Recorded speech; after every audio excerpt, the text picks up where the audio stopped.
Assalamualaikum warahmatullahi wabarakatuh. Selamat pagi, siang, ataupun sore, Pak Erwin selaku dosen pengampu mata kuliah pemodelan dan optimasi lanjut S2 Informatika Telkom University.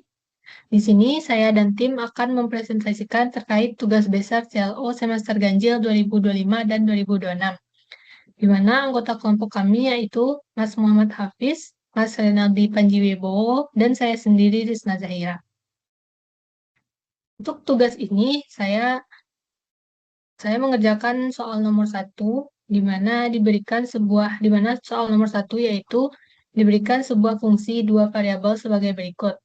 Fxy sama dengan 2x kuadrat tambah xy tambah y kuadrat dikurang 4x dengan kendala atau constraint sama dengan gxy sama dengan x kuadrat tambah y kuadrat sama dengan 2 yang merepresentasikan sebuah lingkaran dengan jari-jari akar 2. Tujuan dari soal ini adalah mencari nilai maksimum dan minimum fungsi tersebut pada daerah yang memenuhi constraint. Lalu kita akan menjawab beberapa pertanyaan yang berkaitan dengan soal nomor 1. Yang pertama yaitu tuliskan secara jelas fungsi objektif dan fungsi kendala dalam soal ini. Yang pertama, fungsi objektif adalah fungsi yang ingin dioptimalkan dengan dicari nilai maksimum atau nilai minimumnya. Fungsi objektif pada soal ini adalah fx, y sama dengan 2x kuadrat ditambah xy ditambah y kuadrat dikurang 4x. Sedangkan fungsi kendala adalah batasan atau syarat yang harus dipenuhi oleh solusi, sehingga nilai x dan y tidak boleh sembarang, harus memenuhi aturan tertentu. Pada soal ini, fungsi kendala atau constraint-nya yaitu gx, y sama dengan x kuadrat ditambah y kuadrat, dengan titik x, y harus berada pada lingkaran dengan jari-jari akar 2. Selanjutnya, dua fungsi ini akan digabungkan menggunakan fungsi Lagrange. Untuk soal nomor 2, yaitu bentuk fungsi Lagrange untuk persamaan optimasi dengan kendala yang diberikan. Di sini kita akan membentuk fungsi Lagrange untuk permasalahan optimasi dengan kendala yang diberikan. Caranya adalah dengan menambahkan fungsi objektif dan fungsi kendala yang dikalikan dengan parameter Lagrange. Di sini diketahui fungsi objektif yaitu fxy sama dengan 2x kuadrat ditambah xy tambah y kuadrat kurang 4x, dan fungsi kendala atau constraint-nya itu gxy sama dengan x kuadrat tambah y kuadrat sama dengan 2, yang diubah ke bentuk sama dengan 0, yaitu gxy sama dengan x kuadrat tambah y kuadrat minus 2 sama dengan 0, di mana nilai 2-nya itu pindah ruas dari kanan ke kiri. Selanjutnya dikalikan fungsi constraint dengan parameter Lagrange yaitu lambda, di mana lambda dikali gxy sama dengan lambda dikali x kuadrat tambah y kuadrat dikurang 2. Tujuan lambda adalah untuk menggabungkan fungsi kendala ke dalam fungsi objektif dan memastikan solusi optimal tetap memenuhi kendala. Karena gradien dari fungsi f dan g belum tentu sama, tapi di titik optimum arahnya harus sama. Sehingga lambda berfungsi sebagai penyesuai skala agar arah gradien objektif sama dengan arah gradien kendala dan memastikan solusi optimasi tetap memenuhi kendala. Sehingga fungsi Lagrange didefinisikan sebagai Lx, y, lambda sama dengan fxy ditambah lambda dikali gxy. Sehingga hasil substitusinya yaitu disederhanakan menjadi Lx, y, lambda sama dengan 2x kuadrat ditambah xy ditambah y kuadrat dikurang 4x ditambah lambda dikali 2 dikurang x kuadrat dikurang y kuadrat. Selanjutnya kita akan menghitung turunan parsial fungsi Lagrange terhadap x dan y dan parameter Lagrange lambda dan kondisi optimalitasnya. Tujuan turunan parsial adalah turunan suatu fungsi terhadap suatu variabel dengan variabel lain yang dianggap konstan.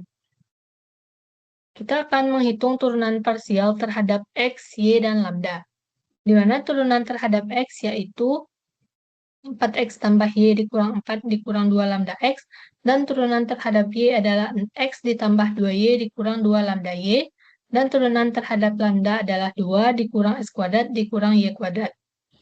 Selanjutnya, kondisi Optimalitas adalah syarat yang harus dipenuhi agar suatu titik menjadi maksimum atau minimum dengan tetap memenuhi constraint. Sehingga sistem persamaan optimasi adalah 4x ditambah y dikurang 4 dikurang 2 lambda x sama dengan 0, x tambah 2y kurang 2 lambda y sama dengan 0, x kuadrat tambah y kuadrat sama dengan 2. Yang artinya, tidak ada arah perubahan kecil yang bisa meningkatkan atau menurunkan kursi, dan tidak ada concern yang dilanggar. Selanjutnya, menghitung nilai kandidat titik ekstrim. Kandidat titik ekstrim adalah titik yang memenuhi kondisi optimalitas dan memenuhi fungsi constraints. Dari kondisi optimalitas diperoleh persamaan 4x tambah y dikurang 4 dikurang 2 lambda x sama dengan 0, x tambah 2y kurang 2 lambda y sama dengan 0, dan x kuadrat tambah y kuadrat dikurang 2. Dari persamaan kedua, disederhanakan jadi x sama dengan 2y dikali y dikali lambda dikurang 1. Lalu disubstitusikan ke persamaan pertama dan disederhanakan. Lalu diperoleh dua kandidat solusi yang memenuhi kendala, yaitu x kuadrat ditambah y kuadrat sama dengan 2.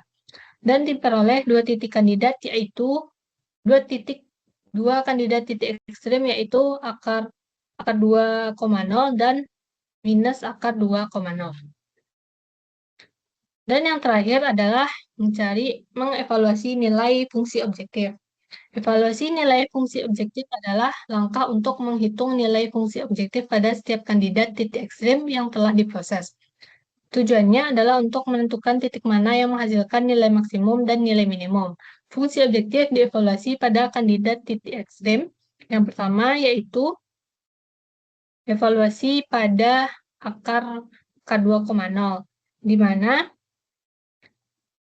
hasil akhirnya yaitu 4 dikurang 4 akar 2, lalu dievaluasi pada titik ekstrem kedua yaitu minus akar 2,0, dan hasil akhirnya yaitu 4 ditambah 4 akar 2. Dan kita bandingkan hasil evaluasinya, di mana 4 dikurang 4 akar 2 lebih kecil dari 4 ditambah 4 akar 2. Sehingga didapat nilai minimumnya yaitu 4 dikurang 4 akar 2 pada x, y sama dengan akar 2,0, dan nilai maksimumnya yaitu 4 ditambah 4 akar 2 pada x, y sama dengan minus akar 2. Untuk soal selanjutnya akan dijelaskan oleh rekan saya. Ya, baik. Bismillahirrahmanirrahim. Assalamualaikum warahmatullahi wabarakatuh. Di sini perkenalkan nama saya Renaldi Panji Wibowo. Di sini saya akan menjelaskan soal tugas besar pemodelan optimasi nomor 2. Itu tentang klasifikasi data. Di sini untuk soalnya sendiri ada studi pemodelan berbasis data mengamati dua jenis situasi operasi sistem di lokasi pengujian. Setiap pengamatan dicirikan oleh dua atribut numerik yaitu X dan Y yang berasal dari hasil ekstraksi sinyal. Kondisi sistem dikategorikan menjadi dua klasifikasi. Yang pertama adalah label 0, kondisi standar, dan yang kedua adalah label 1, kondisi anomali. Data observasi tersebut dari 50 titik data dengan dua fitur dan label biner. Data dari kedua kelas umumnya dapat divisikan secara linear karena hanya memiliki dua label, itu label 0 dan label 1. Namun sekitar 10% titik data adalah pencilan yang secara fisik terletak lebih dekat ke klaster kelas yang berlawanan. Sebagai analis modelan optimasi, Anda ditugaskan untuk membangun evaluasi model klasifikasi linear. Oke, di sini saya membuatnya dengan SPM. Mungkin saya coba pindahkan dulu.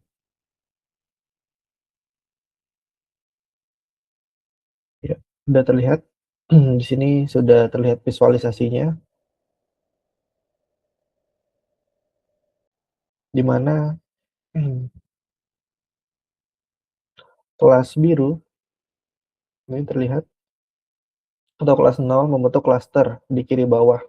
Sekitar X-nya adalah 2.3 sampai 2.9 dan Y-nya adalah 2.1 sampai 3.0. Sedangkan untuk kelas 1 atau yang berwarna merah membentuk klaster di kanan atas. Dapat lihat di sini. Membentuk klaster kanan atas sekitar dengan angka sekitar 3,5 sampai dengan 4,1 dan Y-nya sendiri sekitar 3,6 sampai 4,3. Nah, di sini terdapat beberapa titik pencilan atau outlier atau masuk ke klaster lain sesuai dengan deskripsi soal yang ada. Ini menunjukkan bahwa data sebagian besar variabel secara linear tetapi tidak sempurna. Oke. Terus kita lanjut ke soalnya. Di sini disuruh menjelaskan secara ringkas variabel keputusan, fungsi objektif, dan bagaimana kesalahan klasifikasi ditangani dengan model yang dipilih. Di sini saya menggunakan SPM. Untuk variabel keputusannya sendiri, model SPM itu SPM yang saya gunakan adalah SPM linear, di mana mengoptimasi parameter bobot W. Kita bisa lihat di sini. Oke.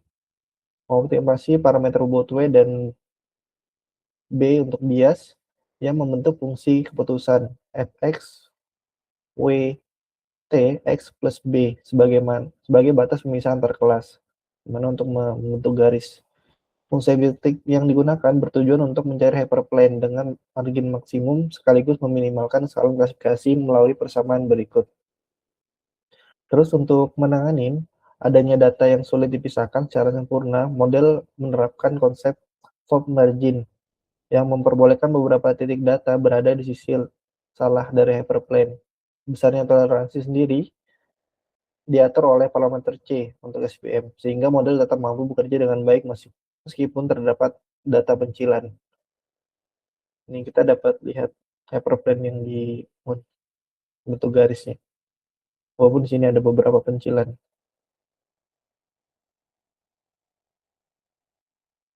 Oke, lanjut ke nomor 4. Untuk penggunaan model SPM, menghitung akurasi dan F1 score.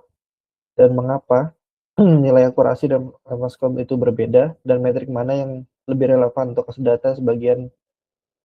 sebagian data yang melenceng. Oke, di sini kita sudah membuat kode yang menghasilkan akurasi, di mana akurasi dari SPM ini adalah, sebelumnya saya menjelaskan untuk data training yang dipakai adalah 70% dan untuk data testingnya 30%. Dan berikut hasil akurasi dan F1 score-nya, di mana untuk akurasi sendiri yang didapatkan adalah 86%, sedangkan F1 score-nya adalah 83%.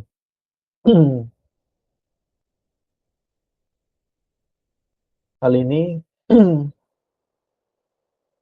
dari data 30% itu berarti ada 15 data uji yang digunakan. Dengan 86% berarti ada 13 data yang diklasifikasikan dengan benar. Dan untuk modelnya sendiri ini mendapatkan akurasi yang cukup tinggi, sedangkan untuk F1 score mendapatkan 83%. F1 score sendiri adalah mempertimbangkan precision dan recall kelas positif dari data.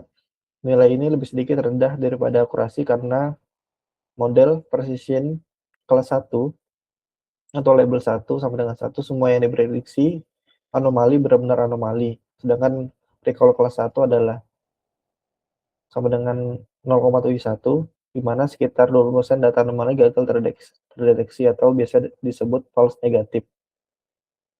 Dengan kata lain, model sendiri cenderung konservatif dalam memprediksi anomali. Oke. Selanjutnya, mengapa akurasi dan F1 score berbeda? Karena akurasi sendiri menghitung total prediksi benar tanpa melihat jenis kesalahan. Sedangkan untuk F1 score sendiri fokus pada kualitas pendeteksian kelas penting atau anomali. Nah, pada data ini, kesalahan terjadi terutama pada kelas anomali. Terus juga akurasi tertinggi karena jumlah total kesalahan lebih kecil, sedangkan F1 score-nya turun karena recall anomali tidak sempurna.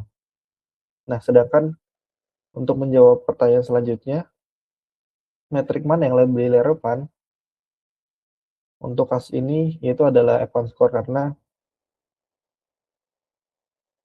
yang pertama adalah F1 score tidak melewatkan anomali, biasanya lebih berbahaya daripada false negatif. Dan kedua, advance score sendiri adalah menyeimbangkan antara tidak terlalu banyak false alarm atau false negatif, dan yang kedua tidak terlalu banyak anomali yang terlewat. Jadi kesimpulannya, model SVM linear yang dibangun berhasil membentuk hyperplane yang memisahkan antara dua kelas dengan baik, meskipun terdapat sekitar 10% data kuncilan. Jadi model akurasi yang dibangun mendapatkan 86,67%, sedangkan untuk F1 score-nya sebesar 83%. Jadi perbedaan volumetrik tersebut disebabkan oleh adanya beberapa data anomali yang salah diklasifikasikan sebagaimana data normal. Jadi untuk kasus deteksi anomali sendiri, F1 score lebih representatif dibandingkan akurasi karena mempertimbangkan keseimbangan antara precision dan recall dari kelas anomali. Oke, mungkin untuk yang saya jelaskan sudah cukup. Kurang lebihnya mohon maaf. Terima kasih. Assalamualaikum warahmatullahi wabarakatuh.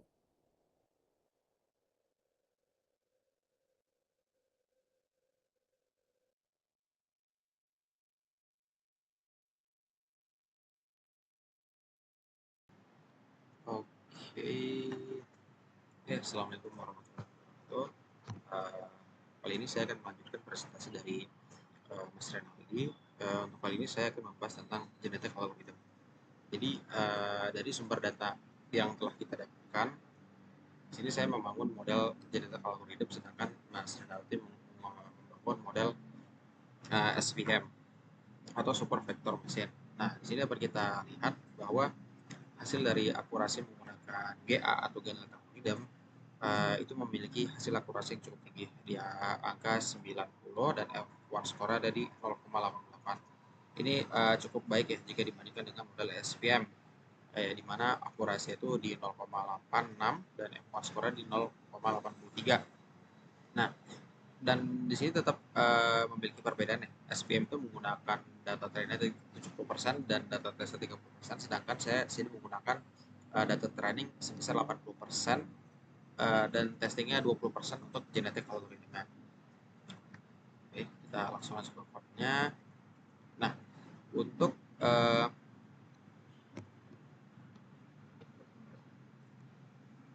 optimisasinya kita menggunakan optimisasi standar dan bobotnya itu bakal bertambah terus ya sesuai dengan prosesnya.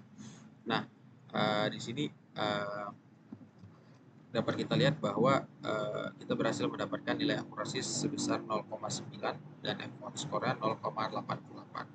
Dapat kita lihat juga jika kita membandingkan grafiknya ya, hasil dari decision boundary-nya, model SVM itu dia memang terpisah, dapat memisahkan data antara data yang berlabel biru dengan data yang berlabel merah, tapi terdapat 3 data yang berlabel biru itu berlokasi di data berlabel merah. Begitu juga data yang berlabel merah berlokasi di data yang berlabel biru, itu sebanyak 5 data. Nah, ketika kita menggunakan GA atau genetic algorithm, model ini cukup berhasil untuk memisahkan lah suatu klasifikasi data yang di sini dapat kita lihat bahwa garisnya itu bersinggungan dengan data yang berlabel merah di akhir dan bersinggungan juga data yang berlabel biru yang berlokasi di data yang berlabel merah.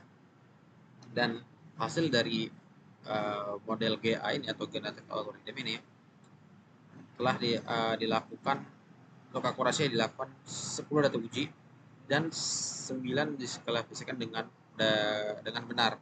Hanya satu kesalahan aja. Kita dapat lihat juga ya di grafik ini.